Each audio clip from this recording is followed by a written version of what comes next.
Artık çok değişti bu düzen, sen de gelemez oldun metropolden. Hayatım ellerinde yanarken umurumda olmadı nedense bu sefer. Umursamıyorum artık olanları, bu yolun sonunda kaybolanları. Boşa geçen onca yıllarımı anladım ki hepsi bir sınavdı. En ufak şeylere bile sinirlenip, sevdiğim kişilere bile kinlenip yolumu ayırdım. İnanabilir misin peki, sen ömrünü feda eder misin? Artık canım bile yanmıyor ki, gülmek kolaydı, yolla bir emoji. Mutluluğu parayla düşünenler, eminim kalmadı sizde psikoloji. Bir kozum kalmadı hayata karşı, kazanmak isteyen dönüp sarattı. İnan ki artık gücüm kalmadı, kalbim yoruldu, nefes alamadım. Bir kozum kalmadı hayata karşı, kazanmak isteyen dönüp sarattı. İnan ki artık gücüm kalmadı, kalbim yoruldu, nefes alamadım. Bir yanda okul, bir yanda aile, bir yanda rap, hepsini aynı anda yürütemem.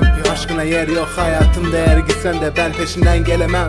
Yok, ben ona üzülemem, ezilemem de 5 kuruş para için. Sistemin kölesi olup hayatın senin, değiştir gücünü eline alıp. Dediler ama bu hayat değil, adı sorumluluk. Başkalarının mutluluğu için sürekli koşmak zorundasın. Bunun sonu nasıl olur? Tuzakla bürümüş ana yolum. Kuş oldu uçtu arzularım, uzattım yetmedi kolum. Kozum kalmadı hayata karşı, kazanmak isteyen dönüp sarattı. İnan ki artık gücüm kalmadı, kalbim yoruldu, nefes alamadım. Bir kozum kalmadı hayata karşı, kazanmak isteyen dönüp sarattı. İnan ki artık gücüm kalmadı, kalbim yoruldu, nefes alamadım.